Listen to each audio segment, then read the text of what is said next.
అక్కయ్య, సాంఖ్యయోగం 2వ అధ్యాయంలో 47వ శ్లోకం, కర్మణ్యేవాధికారస్తే మా ఫలేషు కదాచన మా కర్మఫలహేతుర్భూః మా తే సంగోస్త్వకర్మణి మా తే సంగోస్త్వకర్మణి. అక్కయ్య, మరి ఈ సాంఖ్యయోగంలో దీని గురించి ఏం చెప్పారండి మన మాస్టర్? పని చేయడమే నీ వంతు. దీని అర్థం పని చేయడమే నీ వంతు. మానవుడికి పనిని చేయటం అంతే అధికారం ఉంది, కానీ ఫలితమును నిర్ణయించటంలో అతనికి అధికారం లేదు. కర్మఫలానికి తాను హేతువుగా నిలబట్ట కూడా మంచిది కాదు. ఇన్ని ఆంక్షలు ఉన్నాయి కదా అని పనిచేయడం అనే పవిత్ర స్థితి నుండి ఎన్నడూ తప్పుకోకూడదు. అలాంటి ఆలోచన కూడా మనస్సున రాకూడదు. పని మన నుండి జరుగుతూ ఉండవలసిందే. అంటే దైవం మనకు శరీరాన్ని ఇచ్చాడు, కర్మాచరణకు కావలసిన కర్మేంద్రియాలను ఇచ్చాడు, జ్ఞాన స్వీకరణకు కావలసిన జ్ఞానేంద్రియాలను ఇచ్చాడు. ఈ 2 గుంపుల చేత పని చేయించగలిగిన మనసును ఇచ్చాడు. పని చేయిస్తున్న మనసుకు కావలసిన సూచనలు ఇచ్చేటందుకు బుద్ధిని ఏర్పాటు చేశాడు. ఇలా మనలో కర్మాచరణకు కావలసిన బలగమంతా రూపొందింపబడి ఉంది. ఇక కర్మాచరణ జరగడమే తరువాయి. అర్థమవుతుందా?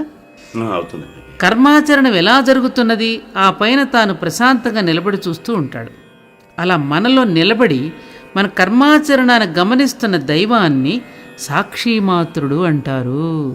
సా ప్లస్ అక్షి = సాక్షి, కన్ను కలిగినవాడు అని అర్థం. మన ప్రవర్తనను నిరంతరం గమనించగలిగిన కన్ను గలవాడు మనలోనే ఆ లోపల ఆమూల సౌధంలో ఉన్నాడు. ఆమూల సౌధంలో అంటూ మనకు ఉండేది శ్లోకం. పని చేయడానికి కావలసిన బలగమంతా ఇవ్వబడింది. కాబట్టి మానవుడికి పని చేయడం పని అధికారం ఇవ్వబడినట్లయింది. అనగా మనం పనులు చేసి తీరవలసిన స్థితిలో పెట్టబడ్డాం. కొందరికి అది ఇబ్బందిగా అనిపించవచ్చు, కొందరికి అది అవకాశంగా అనిపించవచ్చు. మొత్తం మీద మానవుడు పని చేసి తీరాల్సిందే. అయితే ఫలితాన్ని గురించి అతడు ప్రశ్నించకూడదు. ఫలితం ఇలా ఉంటే బాగుంటుందని దేవుడికి ఉచిత సలహా కూడా ఇవ్వకూడదు. మనం చేసే పని అదే. కోరిన ఫలితం లభిస్తేనే మేము పని చేస్తాం, లేకపోతే చెయ్యం. మేము కోరిన ఫలితం రానప్పుడు మేమెందుకు చేయాలి? ఎవరిని కోరి ఈ పని ప్రారంభిస్తామో ఆ దేవుడే మమ్మల్ని కాదు పొమ్మన్నాడు కనుక అతనికి మహిమ లేదంటాం.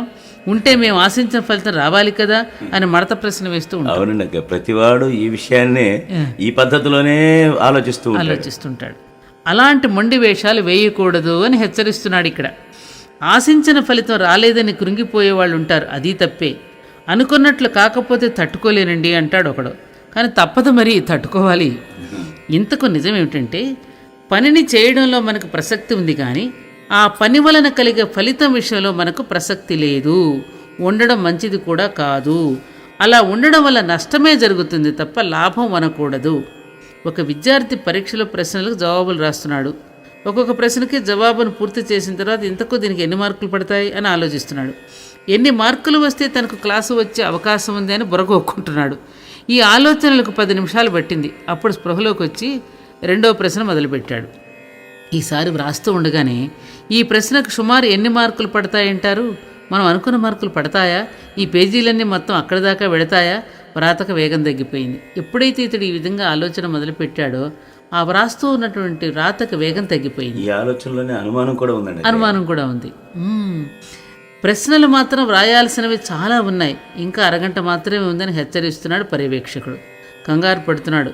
క్లాసు కావాలనుకుంటున్న మన విద్యార్థి పని జరుగుతూ ఉండగానే ఫలితాన్ని గురించి ఆలోచించినందువల్ల అతనికి కలిగింది లాభమా నష్టమా? నష్టమేనండి. కనుక ఫలితాలపై దృష్టితో పనిచేస్తున్నవాడు ఇటు పనికి న్యాయం చేయలేడు, అటు ఫలితాన్ని పెద్దగా పొందలేడు. ఇంకొకటి, అర్ధరాత్రి వేళ ఊహించలేనంత వేగంగా వెళుతుంది లారీ. లారీ నిండా లోడు పైన పడుకున్న మనుషులు, నరసంచారం లేని రోడ్డు, ఎక్కడా ఆపవలసిన అవసరం కనపట్టల్లా, హారన్ కూడా పని తగలనల్లా. అటు ఇటు పరిగెత్తే వాహనాలు మాత్రం పరిగెత్తుకుపోతున్నాయి. ఆ సమయంలో వాహనాలకే కేటాయించబడిందా అన్నట్టుగా ఉంది ఆ పరిస్థితి. ఉన్నట్టుండి డ్రైవర్కి ఒక ఆలోచన వచ్చింది. ఈరోజు భలే స్పీడ్ మీద వెళుతున్నాం, బహుశా ఎవడో ఇంత స్పీడ్గా వెళ్ళలేడేమో, ఈ కాస్త సమయంలో ఎన్ని కిలోమీటర్లు వచ్చి ఉంటాను అంటూ లెక్కలు కడుతున్నాడు. మరుక్షణంలో రక్తపాతాల మధ్య వాహనాల భాగాలు, మానవుల అవయవాలు, అటు ఇటు బారులు తీరిన వాహనాలు. ఏమిటి దుస్థితి? ఫలితాన్ని గురించి ఆలోచించేటప్పటికీ సాక్షాత్కరించిన ప్రమాద పరిస్థితిది.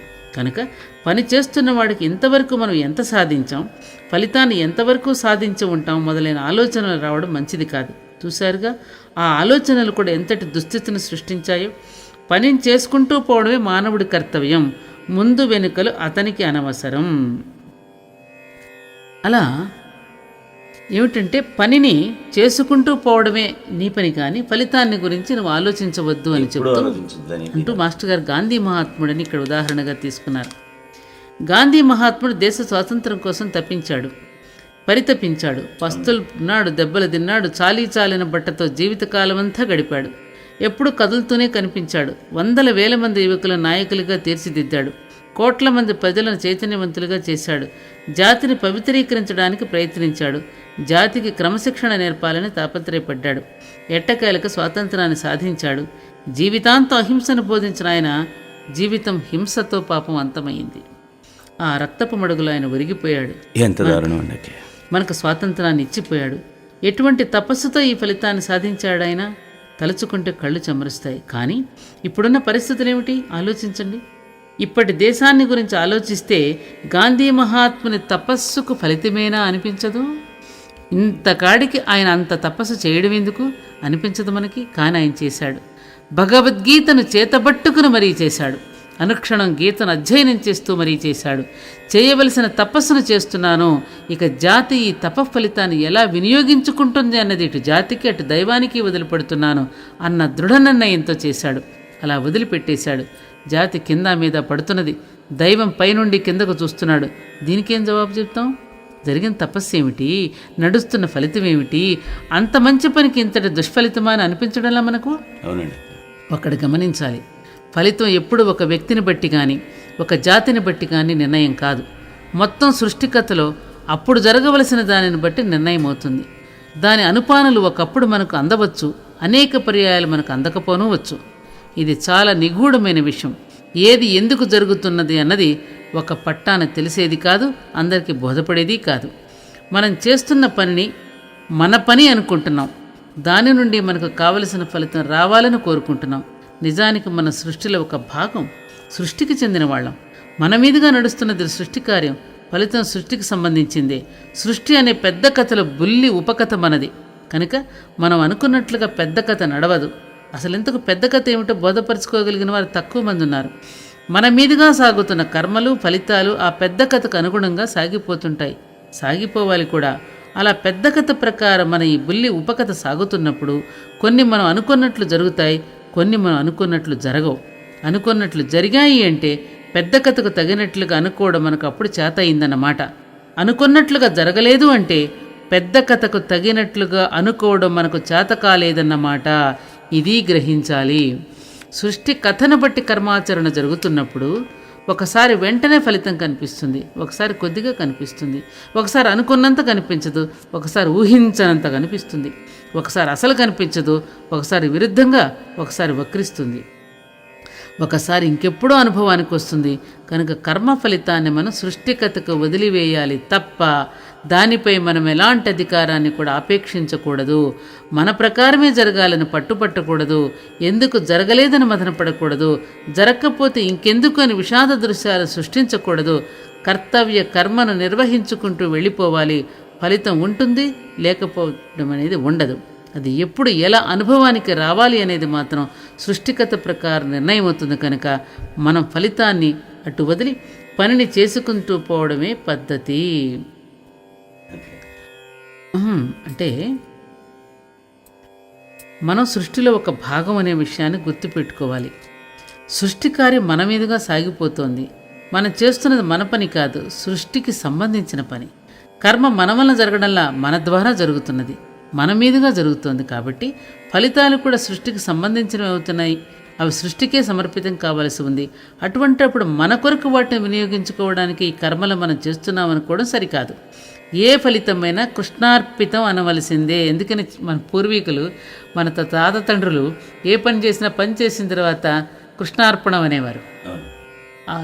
అది నేను కృష్ణుడికే సమర్పిస్తున్నాను అన్నట్టుగా భావన చేయడం వల్ల ఆ చక్కని ఫలితాన్ని అనుభవించి వాళ్ళు ఒక అనుభూతి చెందేవారు. ఆ సంస్కృతి ఇప్పుడు లేదుగా మనలో. మరి మన సంగతి ఏమిటి? కంగారు పడాల్సిన పని లేదు. ఈ సృష్టిలో మన కొరకని మనం జాగ్రత్త పడడం అనవసరం అన్నమాట. అంటే జాగ్రత్త పడుతున్నాము అంటే సృష్టిని గురించి మనకు తెలిసింది అంతేనన్నమాట.